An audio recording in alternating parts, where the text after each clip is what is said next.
उर्दू ही पाकिस्तान की एकमात्र राजभाषा होगी।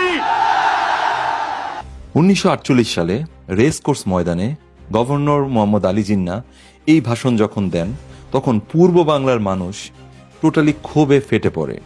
রাষ্ট্রভাষা বাংলা চাই, উর্দু মানি না, মানব না। এভাবেই সকলে রাস্তায় নেমে আসে এবং প্রতিবাদ জানায়। रियासती जबान उर्दू ही होगी। এরপর 20 ফেব্রুয়ারি 1952 সালে এভাবেই গ্রেফতার করা হয় অনেক আন্দোলনকারীকে। আর 21 ফেব্রুয়ারি 1952 সালে রাস্তায় যখন আবারও জনগণ নেমে আসেন, তখন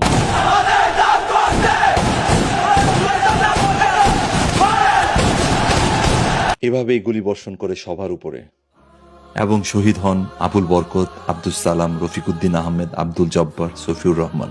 আর এরপর 2010 সালে জাতিসংঘের সাধারণ পরিষদে আনুষ্ঠানিকভাবে দিনটিকে স্বীকৃতি দেয় আন্তর্জাতিক মাতৃভাষা দিবস উপলক্ষে।